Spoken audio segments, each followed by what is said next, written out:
భక్తిని చూపించావు ఆయన. నీ వంటి భక్తి కలిగినటువంటి వ్యక్తి నేను ప్రపంచంలో ఎక్కడ దొరుకుతాడు. స్మరణ భక్తిని ప్రహ్లాదుంది కదా, అంతకంటే గొప్పవాడు ఎవరు లేదయ్యా. ప్రహ్లాదు అన్నాడు, అయ్యా మీరు చెప్పింది కొంత నిజం కావచ్చేమో, మీరు కొద్దిగా భక్తులు ఉన్నట్టు పరమాత్మ భక్తి ఇచ్చారు, అనుగ్రహం చేత ఆ భక్తిని పొందాను. కానీ నేనేం పెద్ద పూజలు చేశానయ్యా.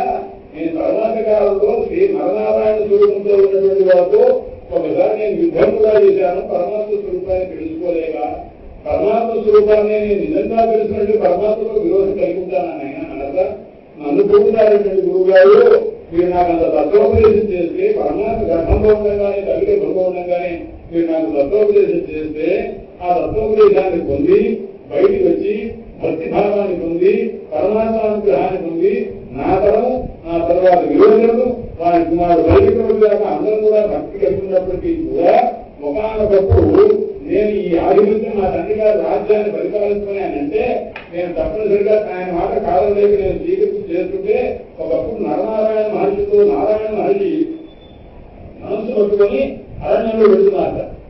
హరికాశంలో ఉండే నరనారాయణలో నారాయణ మహర్షి ఋషిముఖంతోనే ఉంటారు. ఋషుముఖంని ధనుర్బాణాలు ధరించుకుంటున్నారట.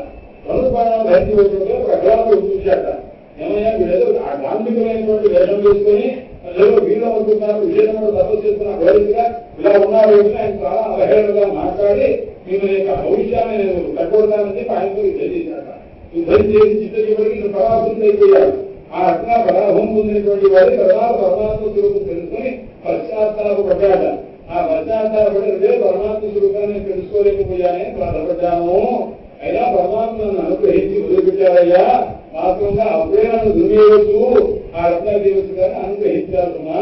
కాబట్టి నేను కూడా చాలా తప్పు చేశాను. ఆయన భగవద్గీత విధాన్ని చేశాను. మా తక్కువ చేసినటువంటి మార్గంలో నేను కూడా భీష్మించినటువంటి వాడిని అయ్యాను కదా.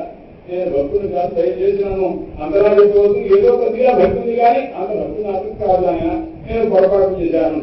పొరపాటు చేయని వాళ్ళంటూ ఎవరన్నా అంటూ ఉంటే పాండవులేనాయన. పాండవులు నింపినటువంటి ఆంజనేయ స్వామి వారి ఆంజనేయ స్వామి గారు నించిన వాళ్ళు ఆయన ఎక్కడున్నారా లేదు నాయన. ఆయన ఎక్కడున్నారే మహానుభావుడు పర్వత ప్రాంతంలో ఉన్నాడు, గంధమాల పర్వతంలో ఉన్నాడు. అక్కడ తపస్సు చేసుకుంటూ ఉంటాడు.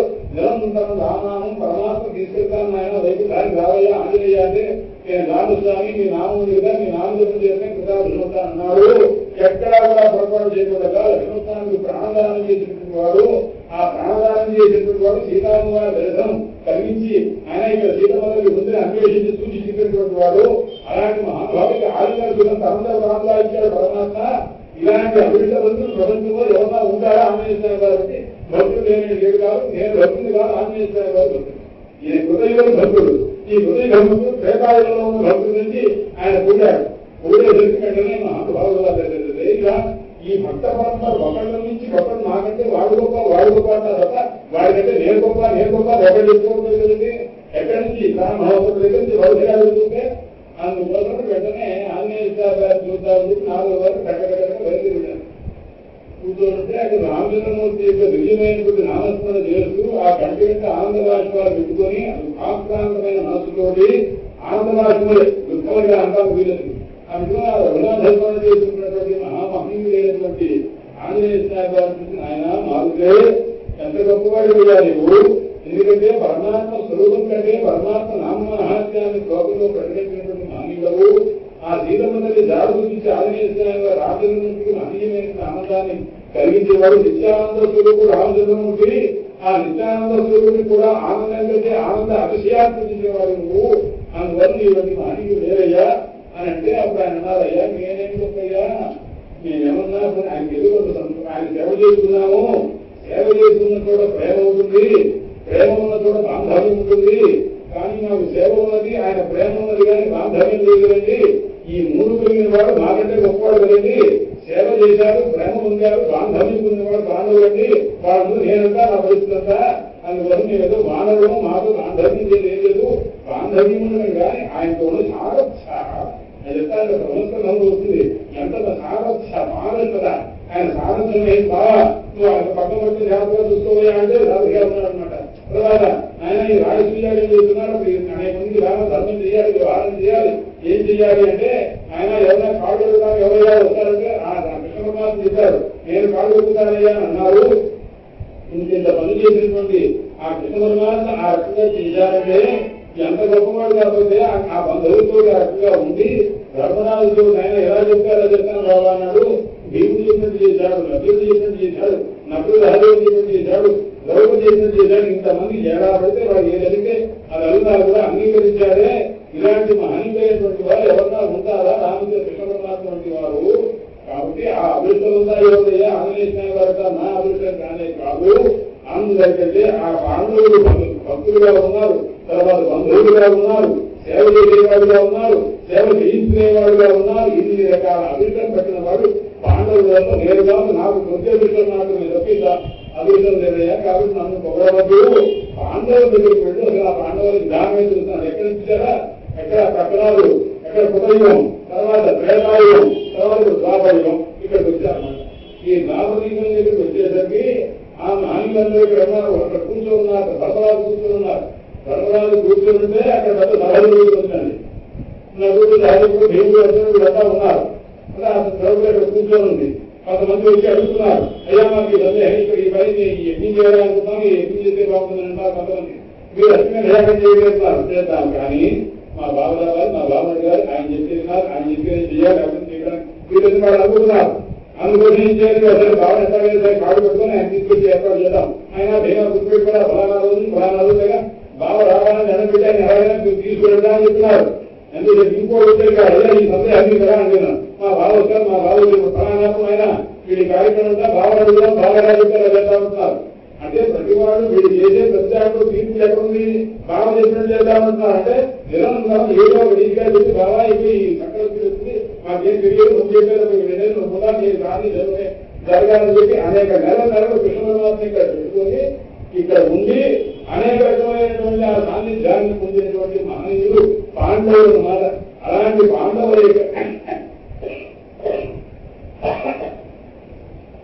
ఈ పాండవుల యొక్క పరిస్థితి చూసి నాకు అలా అదే ఎంత గొప్పవాళ్ళండి వీళ్ళు పాండవులు.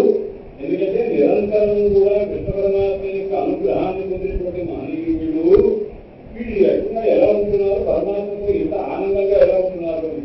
ఎందుకంటే భక్తులు స్నేహితులు ఎవరయ్యా, ఇద్దరు చెప్పుకున్నారు. ఇద్దరు ఎవరయ్యా అన్నారు అంటే స్నేహితులు ఇద్దరు రామ హనుమతో రామచంద్రమూర్తి, ఆంజనేయ స్వామి ఇలాంటి వీళ్ళిద్దరికి ఉన్నటువంటి సేవ్య సేవక భావం. అంటే సేవించేవాడు, సేవింపబడేవాడు, ఇలా ఉండేవాడు ఇలా ఎవరు లేరయ్యా అన్నారు. రామచంద్రమూర్తి, ఆంజనేయ స్వామి లాగా ఉన్నవాడు ఎవరన్నా ఉన్నారా అన్నారు. లేదు సక్షం రామ హనుమతో. సక్షభక్తి, సక్షం అంటే స్నేహం ఉంటే రామ హనుమతో రామచంద్రమూర్తి, ఆంజనేయ స్వామి వారికి రామ సుగ్రీవుడు, రాముడు సుగ్రీవులకు సక్షభక్తి అయితే గొప్ప మిత్రుడైంది.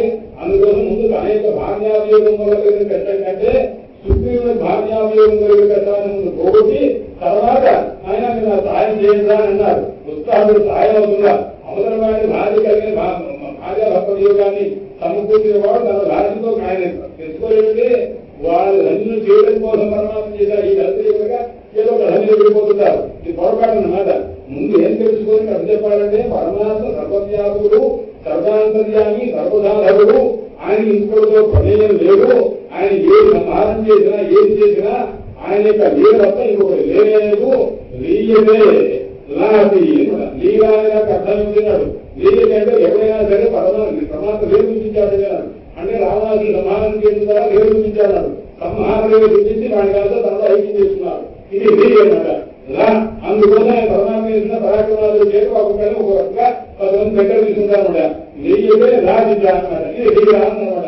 లీలా అంటే ఆయన కొంతమంది లయం చేసుకుంటూ ఉంటారు, కొంతమంది దగ్గర తీసుకుంటారు అన్నమాట. అంటే శత్రువులు ఒకరిగా, మిత్రులు ఒకరిగా, భక్తులు ఒకరిగా చూసుకుంటారన్నమాట. అందుచేత ఇలాంటి పరిస్థితుల్లో ఈ మహాభావం ఏం చేసే బాగా ఉంటుందా అని ఆలోచించారు. అయితే ఈ తర్వాత ఈ ఆంజనేయ స్వామి వారి యొక్క రామచంద్రమూర్తి యొక్క సఖ్యము, తర్వాత రామ సుగ్రీవుడు వారు మైత్రి. రామ సుగ్రీవుడు మైత్రి అంటే మైత్రి లేదయ్యా. ఈ తర్వాత ద్వాపరయుగంలోకి వచ్చేసరికి ఎవరి మైత్రి గొప్పదయ్యా అన్నమాట. అంటే సుధామ కృష్ణ యువడు మైత్రి. సుధాముడు కృష్ణుడు ఉన్న మైత్రి అంటే మైత్రి లేదయ్యా అన్నారు.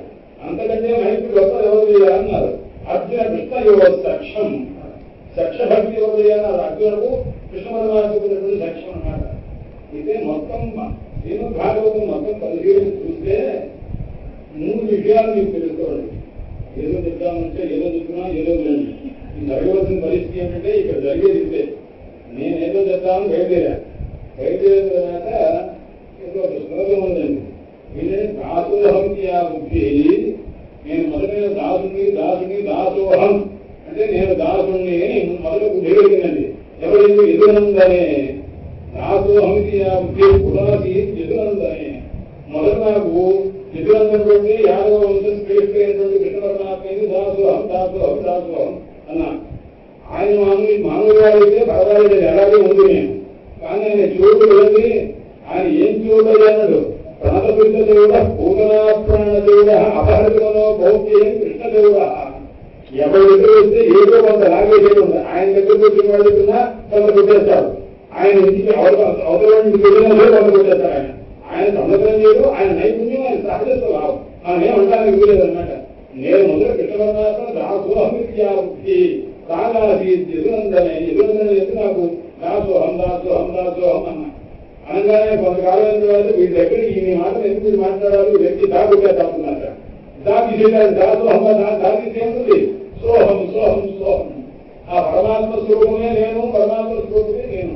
ఎంతకాలం ఈ దాసుని నాకు కనిపించుకోవాలా. స్వామి ప్రజాస్వామ్యం అందులో సమానవులాగా పరమాత్మకున్నంత ఇంకెవరికి లేదన్నమాట. దాసోహం దాసోహం అంటే దాశబ్ద చౌరి వస్తే ఇలా అనుకున్నగా దాసోహం దాని కదా ఆయన గమనించాడండి. ఎవరు గమనించిన కృష్ణ పరమాత్మ ఆయన ఎటువంటి వాడు ఏమన్నాడు అంటే గోపీ వస్త్ర అపహారిణ. గోపీ వస్త్రాన్ని అపహరించడంలో గొప్పవాడు లేనాడు.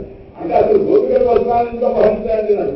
అంటే దేహభ్రాంతి లేకుండా ఉండడం కోసం ప్రతిభానికి ఒక వస్త్రం ఉంటుంది. ఆ వస్త్రం అంటే ఏమిటంటే ఆచ్ఛాదన చేసేది. మనలో పరమాత్మ భావం ఉంటే ఆ పరమాత్మ భావం లేకుండా చేసేటటువంటి ఏదైనా అజ్ఞానం. ఆ అజ్ఞానమే వస్త్రం. వస్త్రం అంటే మత ఆచ్ఛాదని కట్టేది. మనలో పరమాత్మ రూపాన్ని తెలియజేయకుండా జీవభావం ఇచ్చి ఆ పరమాత్మ స్వరూపాన్ని కట్టు వేసేది కాబట్టి అది వస్త్రం. అందువల్ల నేను మొదలు దాసోహం దాసోహం అంటే నేను దాసుని ఆయన గొప్పవాడు అని అంటున్నాడు. కానీ ఉపనిషత్తుని జీవో బ్రహ్మైవ నాపడ.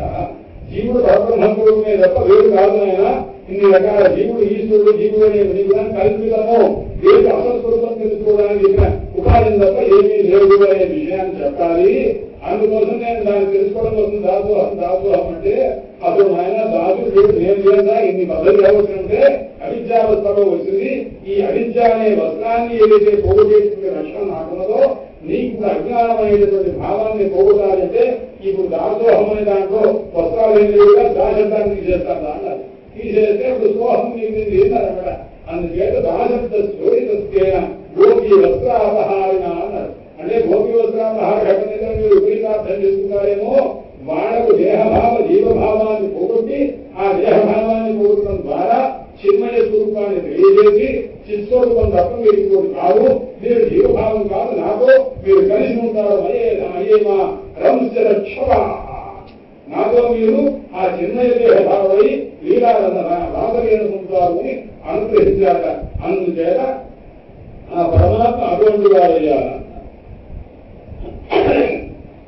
అయితే ఇప్పుడు ఆంజనేయ స్వామి మాటకి పాండవ దగ్గరికి వెళ్ళిన పాండవ దగ్గరికి వచ్చేసరికి అర్జునుని ఏ రకంగా వీళ్ళలో కూడా ఎవరిని ఎక్కువ గ్రహించాలన్నారండి. అంటే కృష్ణ అర్జునుడి వారి మైత్రి, కృష్ణుడికి అర్జునుడికి ఉన్నంత మైత్రి ఇంకా ఎవరికి లేదయ్యా అన్నాడు. ఎక్కడ చూపించారంటే మైత్రి అన్నారు. అంటే ఆ దుర్యోధనుడు చెప్పాడు, నాయన ఎవరినైనా విడేయడం మన వల్ల అవుతుందేమో కానీ ఆ కృష్ణ పరమాత్మని అర్జునుని విడేయడం మన వల్ల కాదయ్యా. కృష్ణుడున్న చోట అర్జునుడు ఉంటాడు, అర్జునుడు ఉన్న చోట కృష్ణుడు ఉంటాడు, కృష్ణుడున్న చోట విజయం ఉంటుంది, అర్జునుడున్న చోట విజయం ఉంటుందయ్యా. అందుకోసం వాడికి విజయం పేరు వచ్చింది. వాడిని మనం ఏమీ చేయలేము. వాళ్ళ మైత్రి జరగబడగలమా అప్పు చూస్తాం. అది లేనే లేదు. కాబట్టి ఇది ఖచ్చితంగా మనం ఆ విజయం విజయుడిగా వచ్చిందేమోనయ్యా అని మొదట సంగ్రహించినవాడు, తెలుసుకున్నవాడు, తెలియవాడు దుర్యోధనుడు. అందుచేత ఆ దుర్యోధను చెప్పినటువంటి మాట ఒకటి భారతంలో కూడా వస్తుంది అన్నమాట. అందుచేత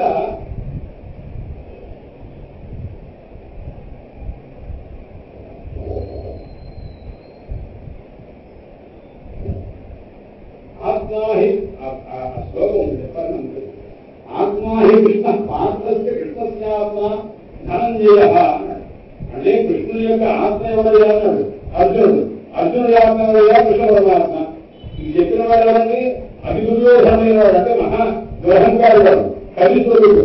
వాడు చెప్పాడు అనమాట. అందుచేత భూయా అర్జున కృష్ణం ధర్మం పుణ్యాధనం చేయదు. అర్జునుడు ఏమైనా సరే కృష్ణ పరమాత్మ ఏమైనా చెప్తే అర్జునుడు వెంటనే మారు మాట్లాడుకుంటూ చేస్తాడు. అలాగే అర్జునుడు చెప్పాడు వాడు వెంటనే చేస్తాడు. కృష్ణ పరమాత్మ ఆలోచించే పని చేస్తున్నాడు. భూయా అర్జున కృష్ణం, అర్జునుడు కృష్ణ పరమాత్మతో భావానికి అందిస్తున్నది ఈ పని చేయంటే వెంటనే ఆలోచించడం కూడా లేదు, అలా చేశాడు. అలాంటి సందర్భంలో ఆ అర్జునుడిని జయించడం సులభమైన విషయం కాదు. అందుచేత ఏం చేస్తాడయ్యా? కృష్ణ ధనం జరిగితే సర్గలోకం కృష్ణ పరమాత్మ అర్జునుడి కోసం స్వర్గాన్ని కూడా విడిచిపెట్టేస్తాడు. అలాగే పాపుడు కూడా కృష్ణ పరమాత్మ కోసం ప్రాణాలు కూడా వదిలేస్తాడు.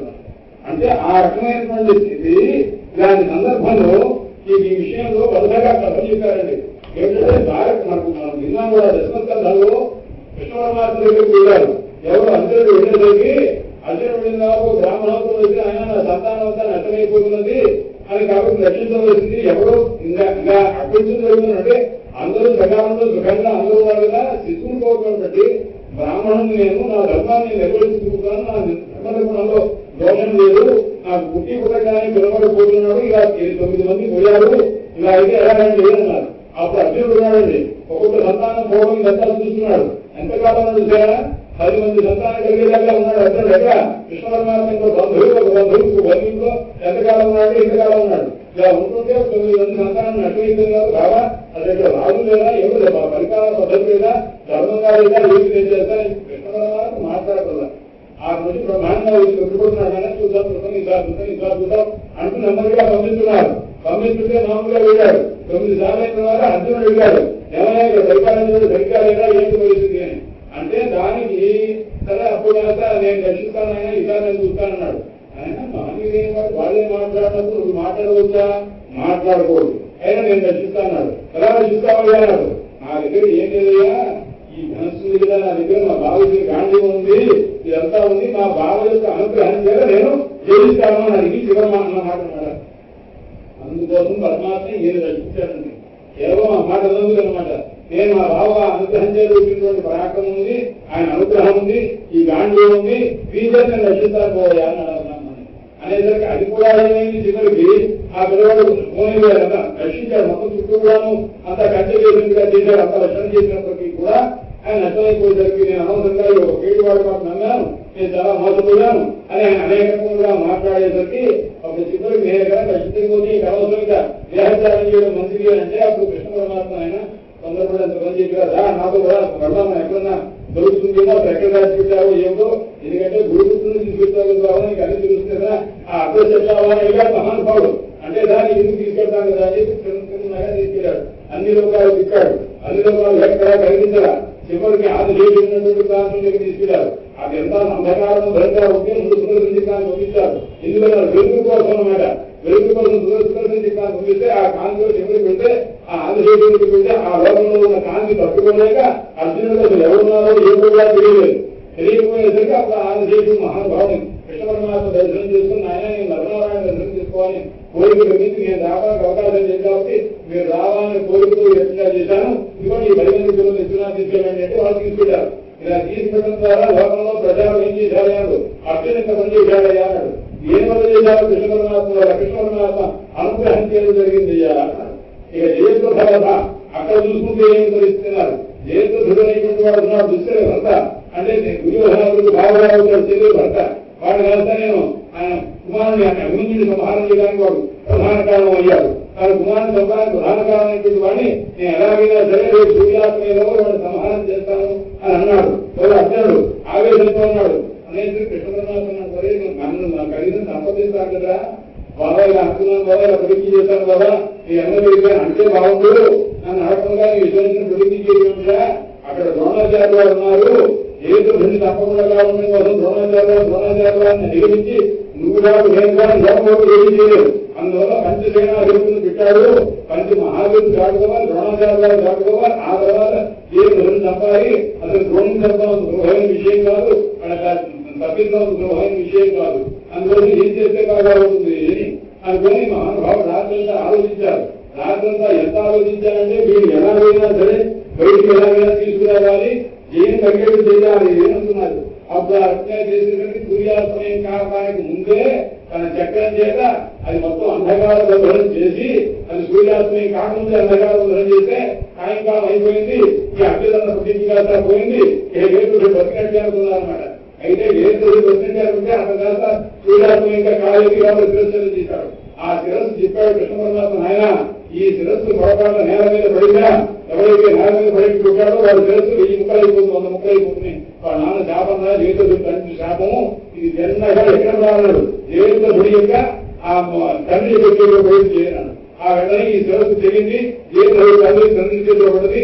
ఆయన శరీరం కరకాయ వేస్తాడు, 100 ముక్కలు ఆయన పోయాడు, వీడు వేస్తాడు, పోయాడు మొత్తం అనమాట. ఆ పని ముగించారు. గమనించారు కృష్ణ పరమాత్మ యొక్క అనుగ్రహం చేయడం జరిగింది తప్ప అర్జునుడి పరాక్రమం కాదన్న విషయం తెలిసింది. అవిజ్ఞాతం ఆయన స్నేహితుడికి తెలియకుండా స్నేహితుడికి ఉపకారం చేయడం అంటే కృష్ణ పరమాత్మ దగ్గర చూసి నేర్చుకోవాలయ్యా అనమాట. అందుచేత ఇలాగాలయ్యా శక్తి అనే ఆయుధం ఉంది, ఇంద్రుడు ఇచ్చాడు కర్ణుడికి, ఆయన ఇది ఉపయోగించు, ఎలాంటి వాళ్ళైనా సంహారం చేస్తుంది అన్నాడు. అయితే ఈ ఆయుధాన్ని కాస్త కర్ణుడు దాచిపెట్టుకున్నాడు. దాచిపెట్టుకొని అర్జునుడు సంహారం చేయడానికి ఉపయోగించుకుందాం అనుకున్నాడు. అర్జునుడితో యుద్ధం చేసినప్పుడుగా కృష్ణ పరమాత్మ ఏం చేశారన్నాడు, ఎవరికి అందరి యొక్క హృదయంలో ప్రవేశిస్తారుగా పరమాత్మ బుద్ధిలో ప్రవేశిస్తారుగా అర్జునుడు వచ్చినప్పుడుగా ఇంటి శక్తి ఉన్న ఆ శక్తిని ఆయుధంగా లేకపోతే మర్చిపోయాడు. మర్చిపోవడం ద్వారా ఆయన ఏం చేయలేకపోయేవాడు. ఇవరిగా అప్పుడప్పుడు విగ్రహం చెప్తున్నారు, ఎవరైనా ఇక అంత తెలియదు శక్తి ఉపయోగించారు, అలాగే ఉపయోగిస్తారని అన్నాడు. కానీ ఇద్దరు పడితే మాత్రం గుర్తురావట దేనివల్ల కృష్ణ పరమాత్మ చూస్తున్నాడు. కృష్ణ పరమాత్మ యొక్క దృక్పాలన చేత ఆ బుద్ధి శక్తి బుద్ధి వధిస్తున్నది. ఈ రకంగా చెట్టు చివరికి అది ఎవరెవరు చేశారు ఘటోత్పత్తిని ఉపయోగించవలసింది. ఆ తర్వాత ఆ రకంగా జరిగింది. ఈ దేని వల్ల జరిగింది అన్నాడు. పరమాత్మ యొక్క అనుగ్రహం చేత జరిగిందయ్యా. ఆయన అనేక సార్లు ఆయన యుద్ధం చేసే సందర్భంలో అశ్వాల పల్లడిపోతూ ఉంటే ఆ పల్లడిపోతున్న సందర్భంలో ఆ అశ్వాలకి ఆహారం లేదు, నీళ్లు పట్టాలి, నీళ్లు పడుతుంది కాస్త పోతామంటే పరమాత్మ ఏం చేశారంటే ఆయన కొద్దిగా నీళ్లు కావాలి అబ్బాయి అన్నట. నీళ్ళంటే ఆయన కూడా కంగారు పెట్టుకుంటున్నాడు, ఏం చేయాలి. పరమాత్మ మాట చెప్పిన తర్వాత వెంటనే బాణం పెట్టి కొడితే గంగలు వస్తే ఆ గంగ నీళ్లు తాగి ఆ అశ్వాలు బలం వచ్చిన తర్వాత మళ్ళీ ఇది చేశారు. ఈ లోపల ఎక్కడున్నారే అన్నాడు. ఆ మహావీరులంతా కూడా చిత్త చివరి ఎక్కడో ఉన్నారు. అక్కడి నుంచి ఇక్కడికి వచ్చే లోపల ఇక్కడ నీళ్ళు నుంచి ఇవాళ బలం మనిషి చేసి ఆ తర్వాత కట్టుతో వాళ్ళతో యుద్ధం చేసినటువంటి సన్నివేశాలు ఇవన్నీ కూడా పరమాత్మ ఇచ్చినటువంటి గొప్పదైన బలం తప్ప అంతకంటే వేరు కాదునైనా. మైత్రి అంటే ఎలా ఉంటుందయ్యా అన్నాడు. అయినా పాండవుని యొక్క కృష్ణ పరమాత్మ యొక్క మైత్రి అంటే మైత్రి లేనే లేదు. అందుకోసం ఇంత మహనీయుని చూసే కృష్ణ పరమాత్మ అనుగ్రహాన్ని పొంది అలా ఉన్నటువంటి సందర్భం ఇది. కాబట్టి ఈ రకంగా ఇంతేకాదయ్యా అనేక సందర్భంలో ఆ కృష్ణ పరమాత్మ యొక్క అనుగ్రహాన్ని పొందినటువంటి వాళ్ళై ఈ పాండవులంతా ఉన్నారు. ఈ పాండవుల తరువాత ఆయన నాదులు వారు అన్నారు, ఆ ధర్మరాజులంతా అన్నారు, అయ్యా మేం గొప్పయ్యా ఏమీ లేదు, రాక్షాగ్రహం దగ్గర నుంచి పరమాత్మ మమ్మల్ని రక్షించడం మొదలుపెట్టారు. అలాంటి రక్షకుడైనటువంటి సర్వరక్షకుడైన పరమాత్మ మేమంతా మా బ్రతికెంతా మేం భక్తులు ఏమిటయ్యా, మేము కూడా భక్తులు చేసిన సన్నివేశాలు ఉన్నవి. మేము భక్తులం కాదు, మాకంటే మహనీయమైనటువంటి భక్తురాలంటూ ఉంటే రుక్మిణి అన్నవారు లక్ష్మీ అన్నవారు సాక్షాత్తు. అంతకంటే పాదసేవంలో ఆ తల్లి చేసినట్టు ఎప్పుడున్నా చేసిందా, ఎప్పుడున్నా అపరాధం చేసిందా, ఏమన్నా చేసిందా, అంతకంటే గొప్పవాడు లేరయ్యా. వెంటనే లక్ష్మీ వారికి అమ్మా నేను గొప్పవాడు లేరంటే ఆయన నేనే గొప్పరాగాయి నన్ను కూడా సాయంకాలం నృసింహావతార సందర్భంలో నేను ప్రార్థించుకుంటే ఆయన ప్రసన్నులు కావాలి కదా, అంత కాలేదు కదా, అందుకోసం నేను అంత గొప్పదాన్ని కాదా, నాకంటే కూడా గొప్పవాడున్నారు. పరమాత్మ అత్యంత ఆదరణీయమైనటువంటి భక్తులున్నారు. వాళ్ళెవరు అన్నారు అంటే ఉద్ధవుడు అండి అన్నారు. ఓహో ఉద్ధవుడు ఎదుగుపోయారు. ఆయన మహనీయ ఎంత గొప్పవాడు ఎవరు లేరయ్యా. బుద్ధ హవ ఇది ఉత్సవ. హవము అంటే యజ్ఞము, యజ్ఞం అంటే సాక్షాత్తు పరమాత్మ. ఇది యజ్ఞ వై విష్ణు అంటే విష్ణువు యజ్ఞస్వరూపుడు. కాబట్టి అందరికంటే గొప్పవాడు ఏవయ్యా అన్నారు. అంటే సరే నాయన నేను గొప్ప సరే, నాకంటే గొప్పవాడు ఉద్ధవుడయ్యా అన్నాడు. నా మీద నాకంత ప్రేమ లేదు, ఉద్ధవుడు అంటే నాకు చాలా ప్రేమ. ఈశ్వరుడు నా ప్రేమ లేదంతా, బ్రహ్మదేవుడు నా ప్రేమ లేదు, లక్ష్మీదేవి మీద అంత ప్రేమ లేదు, నా మీద నాకంత ప్రేమ లేదు కాబట్టి ఉద్ధవుడు అంటే అంత ప్రేమ అని అన్నమాట.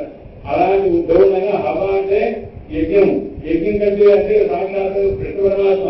ఆయన కంటే ఉత్కృష్ట గొప్పవాడు కాబట్టి ఉద్ధవుడు అన్నారు. నా పరమాత్మ పరమాత్మ చెప్పారయ్యా.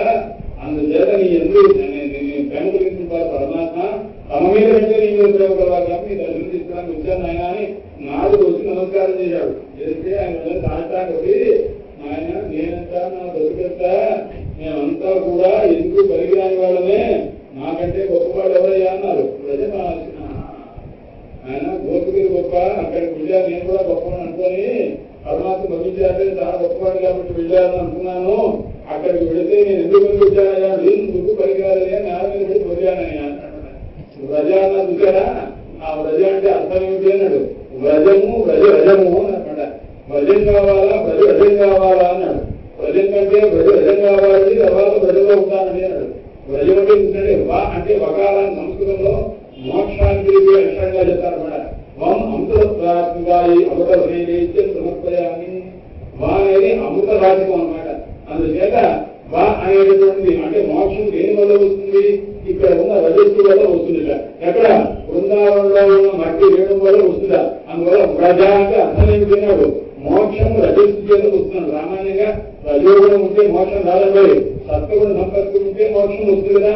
అలాంటి సత్వగుణం కాదు, రజం అంటే రజోగుణం అర్థం ఒకటి, రజస్సు అంటే ఆ మట్టి కాదు వేడుగా అర్థం అనమాట. కాబట్టి రజోగుణం చేసి ఎవరికి మోక్షం రాదు, కానీ వ్రజంలో ఉన్న రజం వల్ల ఎలాంటి వాడికైనా మోక్షం వస్తుందండి అన్నమాట. అలాంటి ఆ వ్రజంలో అక్కడ ఉన్న రేణువులు కూడా కాకపోయాలని అక్కడ అనిపించిందయ్యా. కాబట్టి గోపికల వంటి వ్యక్తులు లేరు కాబట్టి అటువంటి భక్తి వంటి భక్తి ప్రపంచంలో లేనే లేదు అన్నమాట.